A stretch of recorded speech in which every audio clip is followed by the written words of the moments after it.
Hello and welcome to my YouTube video. This video is a little tutorial on how to make yarn overs in lace.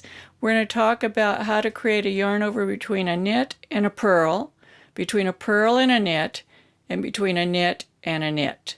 I'll be demonstrating both the continental and English methods, otherwise known as picking and throwing. So we're going to do continental first. So we're going to work over to the position of the yarn over. And I'm going to be doing a knit two together to compensate for the yarn over so our fabric doesn't get wider. You know, every time you make a decrease, you make an increase.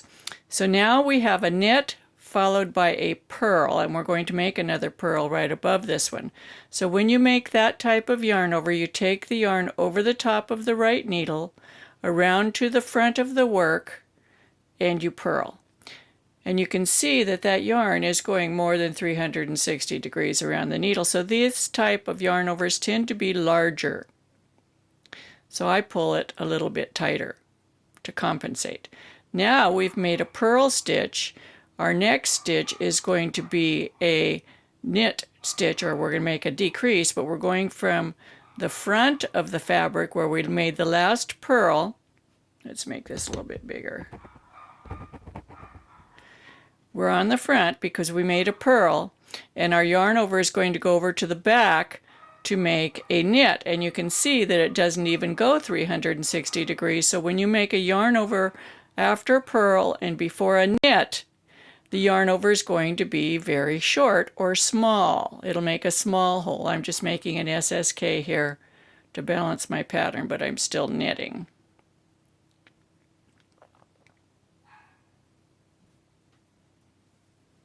So that yarn over will be much shorter, and you can already see it goes from the front to the back. Whereas this yarn over goes from the back all the way around to the front to purl, so it will make a bigger hole. And you can see this hole here is bigger than this hole, but I compensate by pulling tight on this one and not tight on this one so that my yarn over holes stay about the same size. Now let's work over to this one that we're going to have between a knit and a knit. Let's see, I'm going to work these together as a knit two together. So we have a knit. Then we're going to yarn over, so the yarn's in the back. It's going to come around the front needle and go back to the back again. So it goes exactly 360 degrees. So that's your standard size of a yarn over. Now I'm going to work back very quickly. Hold on here, I'll be right back. I'm back. I worked back across those yarn overs. And you can see they're all about the same size, which is what we're trying to achieve. Now I'm going to do the same thing throwing.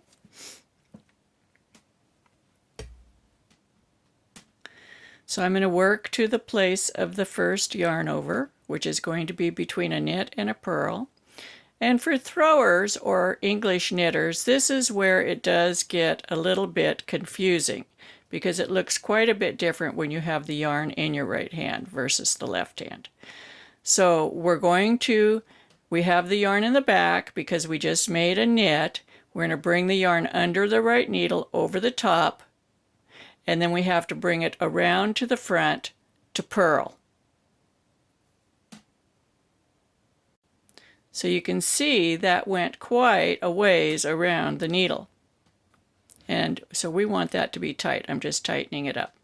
Now we're going from a purl to a knit. So the yarn's in the front, and we don't go around the needle, because if you go around the needle and then you go to knit again, you're going to have a double yarn over. This will have gone over. So you just leave the yarn in the front.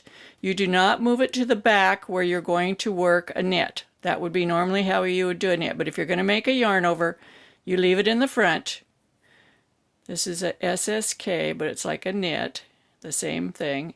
Now, when I go to make that knit through that SSK, this is the yarn over. It goes over the needle at this point, makes the yarn over and the stitch at the same time. You may want to watch this part of the video 2 or 3 times. Again, you can see that it makes a very short distance from the front, where it was a purl, to the back where it's a knit. So that's going to be a tight yarn over. So I want to give a little extra fabric, a little extra yarn in there. Now we're going to work over to where we're going to work the yarn over between a knit and a knit. So we knit, bring the yarn over under the right needle over the top, or just to the top like this, and then we're going to make our SSK here.